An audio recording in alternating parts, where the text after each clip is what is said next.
زمین این ارگانیسم زنده است و همه چی در آن با هم علاقه‌مندند.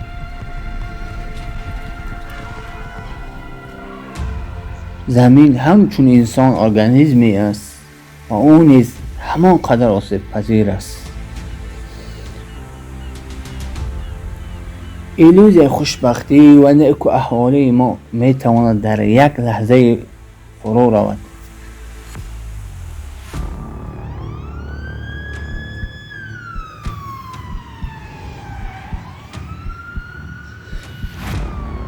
شوش 80% ضرر دیده است. هر سال جهان تقریبا 10 میلیون گکتار جنگل را از دست می‌دهد که در یک دقیقه با 27 میدانچه فوتبال برابر است. تا سال 2015 والکانت حساب کرده بود که 50% جنگل های وحشی جهان ناپدید شدند. اگر این روند پیشگیری نشود تا سال 2030 در سیاره تنها 10% جنگل های اصلی باقی خواهد ماند. علاوه بر بریدن جنگل های صنعتی، شماره زیادی جنگل های در نتیجه سوختارهای سالانه، باد و هوای غیر مقرری و باران کساده میمیرند. این چنین جنگل ها با اصطلاح تلاش برای دوستی اکولوژی نابود کرده میشوند. مثلا برای یک سال تامین نمودن خلطه های کاغذی برای تنها یک مقاله چکنه 9000 درخت را بریدن لازم است. معلوم است که جنگل ها ما را با اکسیژن تامین میکند، اما آنها اینچنین مکان بسیار نمودهای حیوانات و نباتات میباشند. نابود شوی جنگل ها به ایراز خاک، کم شدن آب دریاها و تاثیر به افزایش گرمخانه ها آورده میرساند. با وجود امضای اعلامیه سازمان ملل متحد عاید به جنگل ها در سال 2014 که هدف آن تا سال 2020 2 برابر کم کردن نابودسازی جنگل ها و تا سال 2030 پر بست کردن آن است، سالها اخیر تلفات خبیث درختان زمین 40% افزود. با از دست دادن جنگل ها با کمبزاعتی و مرگ یک اهالی بشر دچار خواهد آمد که حال حیات آنها از جنگل ها و محصولات جنگل سخت وابستگی دارند. پوست 75% ضرر دیده است. امروز 75% خاک ها در نتیجه فعالیت انسان ویران شده است. تا سال 2050 این رقم می تواند به 90% رسد. منبع های اساسی افلاس شوی خاک کارخانه های صنعتی، نقلیات، کشاورزی، انرژتیک اتمی و منطقه های وسیع پرتوگاه ها می باشند. در خاک آلوده استحصال محصولات از جهت اکولوژی به خطر برای سلامتی انسان غیر امکان است. هر سال در جهان 30 میلیارد تن نقابت های حاصلخیز زمین کم میشه، یعنی هر 5 ثانیه ایراز خاک را به اندازه یک میدان فوتبال نابود میسازد. با همین حال تشکل 1 سانتیمتر نقابت بالای زمین تقریبا 1000 سال را در بر میگیرد. این معنای آن را دارد که ما در عمر خود نقابت های خاک را زیاد کرده نمیتوانیم.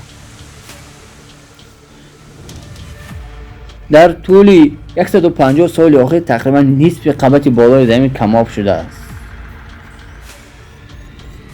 تنزل خاک باعث نارسایی غذا و گرسنگی میگردد. در عین زمان 40% اهالی کره زمین از نارسایی خاک عذاب میکشد که این زیاده از 3 میلیارد نفر را تشکیل میدهد. نارسایی اکسیژن مشاهده کرده می شود. در سراسر جهان از 10 نفر 9 نفرشان از هوای افلاس نفس میگیرند. منبع های اساسی افلاس شوی اتروپیگین هوا، پرتاب های کارخانه های صنعتی، همه نمودهای نقلیات، نیروگاه های حرارتی و سوزاندن پرتاب ها می باشند. هوای افلاس بیرونی یکی از تهدیدهای اساسی برای سلامتی کودکان است. آن باعث هر دهمین مرگ کودکان تا 5 ساله می گردد. در بین کلانسالان 24% فوتیدگان از بیماری های دل، 25% از سکته مغز و 29% از سرطان شش می باشد که همه از افلاس هوا به عمل آمدند. سوختن سوزوارهای فایده‌ناک همه ساله 4.5 میلیون مرگ بر محل را به بار می‌آورد.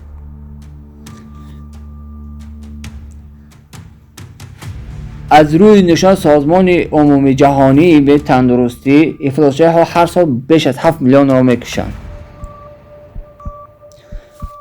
جگر ذره کرون دیده است.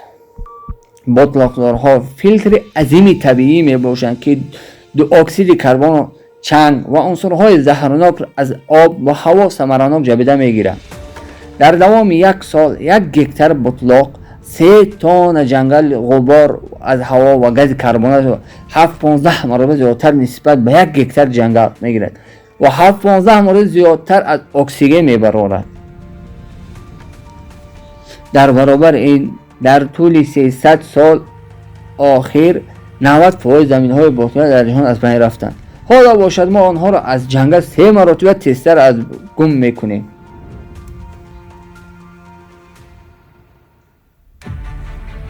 سبب از بین رفتن بزرگدارها، خشک کردن آنها برای استفاده من بعد در ساحه کشاورزی، وسیع کردن شهرها و استخراج ترف می باشد.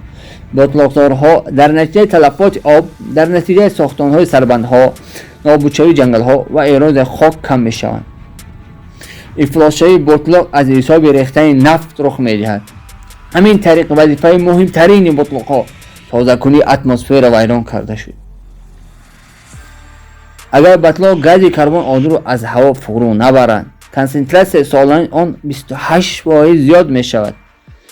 بطلاقدارها این آبانبارهای استراتژیکی آب تازه می باشد که آب تازه در روی زمین کمتر از 1% تشکیل را می دهد و آن اساساً در بطلاقدارها نگاه داشته می شود. ناپدید شدن بطلاق‌ها به کاهش جمع‌آوری داخل آب تازه می آورده می رساند. به دست آوردن تشخیص‌های بد خون آمد. 2.2 میلیارد نفر آدم به آب تازه آشامیدنی دسترسی ندارند. نارسایی آب الکی از هر 10 نفر 4 نفر را فرا میگیرد. موافق معلومات سازمان عمومی جهانی تندرستی و یونیسف، حداقل 1 میلیارد و 8 میلیون نفر در جهان مجبورند که آب افلاس را استعمال کنند. هر سال 2.6 میلیون نفر آدم از بیماری‌هایی که در شرایط غیر سنین‌تری به وجود آمدن میمیرند. این 5 مرگ در هر 1 دقیقه. حالا هر سال 298,000 کودکان تا 5 ساله از سبب‌های درون‌روی نامساعد سنیتری، بهداشتی و نارسایی آب تازه نوشاکی میمیرند.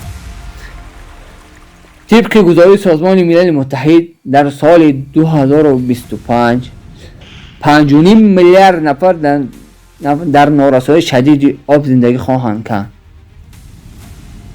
زیاد شدن نارسایی آب و مهاجرت عمومی و در نتیجه به مناقشه‌ها و جنگ‌ها برای این ذخیره طبیعی آورده می‌رساند.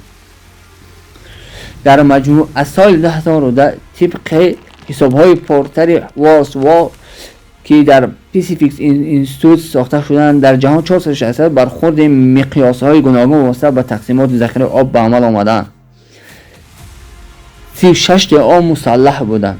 285 آنها به اینفراستراکچور آب ضرر رساندند. از روی آمار منطقه‌هایی که هیچگاه به منبع‌های آب تازه مشکلی ندادند نیز به منطقه‌های چنین مناطق قرار دارند. این تمایل ادامه خواهد یافت، میگویند محققان. به ساماندن مناقشه‌های آبی افزایش یافته به کشورهای بیشتر تاثیر می‌رساند.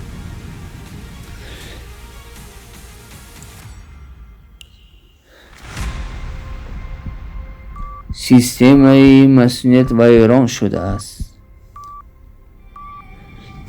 حالا تقریبا 1 میلیون نمود حیوانات و نباتات در زیر خطر نابودشوی قرار دارند.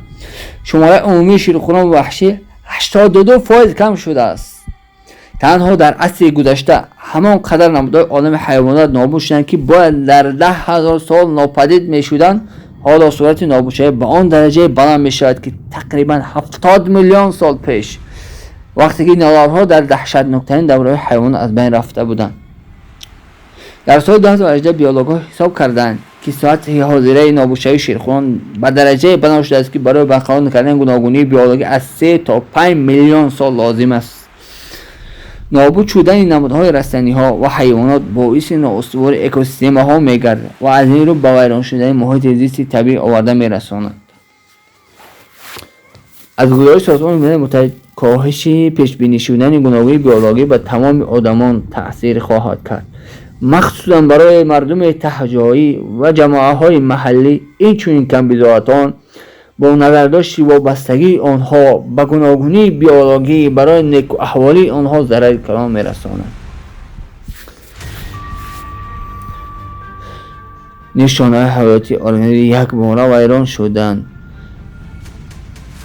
بیمار در حالت وزن قرار دارد، ورمی مغز سر پیدا شده است. طرز حیاتی استعمالی شخص به مانند ورمی اشده در بدن زمین است. آن دائما می‌افتد، استعمال میکند و استعمال میکند و همه چیز ضروری به خود میگیرد، از مایکروارگانیسم ها برای خود میگیرد و مبالغه نمیکند. درباره دیگران فکر نمیکند که در نتیجه به مرگ بدن در برابر ورمی سرطان آورده میرساند. اگر امروز عمل جهانی اندیشیده نشود، فردا خواهد دیر شد. سیاره‌ای که شما در آن زندگی می‌کنید میمیرد. جمعیت سازنده یگانه امکانات ماست.